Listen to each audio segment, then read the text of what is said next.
Welcome to the second video on how to improve your memory. In this video I'm going to cover a system called the major system, and this will be very useful to you if you want to remember a large number of pieces of information. You may remember in the first video I covered really the basics of memory improvement techniques. One of those basics was imagination, the importance of imagination in coming up with mental images which will allow you to make associations that make things easy to remember. And a couple of other points on imagination were that it helps if your images are of people, and it helps if your images are of people performing actions. Now, the major system is over 300 years old and is really the best system for remembering a large number of pieces of information. In the 3 centuries since the major system was invented, different variations on it have been used, but they basically all boil down to using a phonetic code. What this does is turns each of the numbers from 0 to 9 into a different letter sound. Does is turn each of the numbers from 0 to 9 into a different letter sound. So, as you can see on the list here, some of the numbers have more than one letter associated with them, but those letters are grouped according to how they sound. So S and Z, or Z, actually sound very similar. It's a S sound or Z sound. Similarly with T and TH, and similarly with J and that sh and ch sounds for 6, and the same for 7, 8 and 9.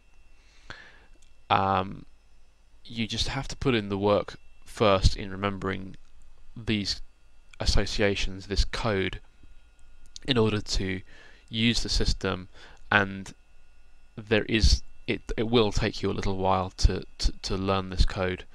Some of the things that might help you remember is N for 2. N has 2 downstrokes in it, and M for 3. M has 3 downstrokes, 3 main downstrokes. R for 4. R is the last letter in the word for.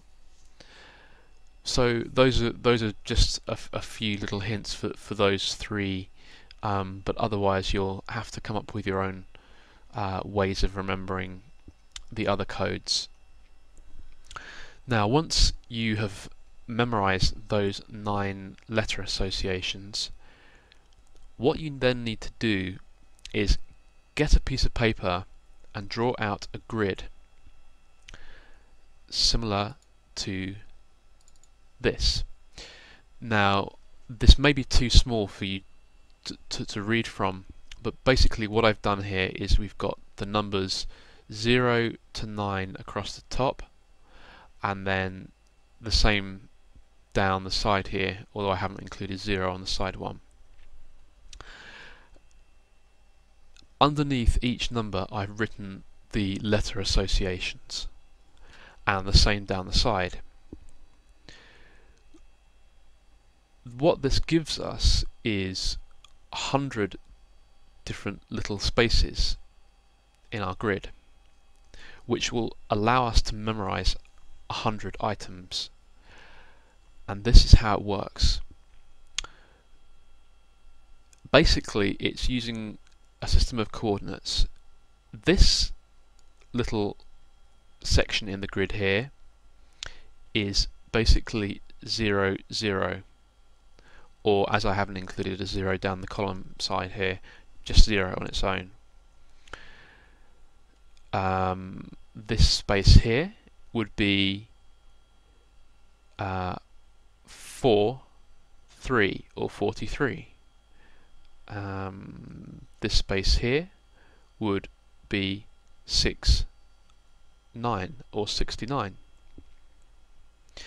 Then what you need to do is, for each of these spaces, which obviously has a number between 1 or 0 and 100, what you need to do is take the first letter from the first number and the letter from the second number. So for example, if you had 61, you've got the j sound and the t or d sound. So 61 could be JD or sh t or sh d. Now this you will need to turn this then into a word. So you might like to jot this down or just think about it perhaps. What comes to mind when you see the letter J and then the letter T or D? JD, for example, might most easily associate in your mind with Jack Daniels, the drink. Basically use whatever association comes to your mind most easily, and then you can have a different association for each of these 100 little cubes. And then if anyone says to you what is your association with any particular number, you should be able to very quickly work it out, because you can remember the code of that number, the letter code of that number, and what is your association with that letter code. One tip to using this is it can be a good idea to change the letter codes into people, because as we've covered before, it's easier to remember people and easier to remember people performing actions. Okay, so now you've got 100 different mental images which you can easily remember which number they are associated with. What you then have is a system of basically 100 spaces into which you can remember 100 things. So say for example you had 100 facts to remember. What you need to do is place each fact at a particular block in your grid of 100, and then associate that fact with your mental image for each of those blocks. And again, as we covered in video 1, you'll need to make your associations as vivid and as strong in your mind as possible so that they become more memorable.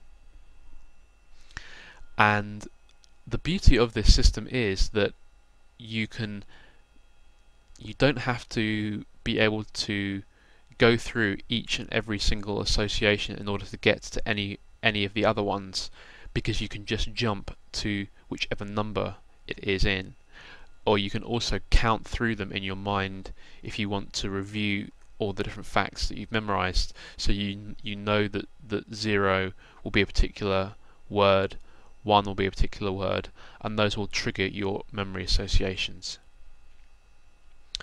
So really spend a little time in first memorizing the phonetic code, then draw out this grid, put the letters next to each number, work out what your memory association will be with each of the 100 spaces, and spend a little time on that and test yourself on it to allow you to see if there are any particular ones which are less memorable than the others, and the ones that are less memorable, just replace them with something that is more memorable, something that you more quickly associate with those two letters.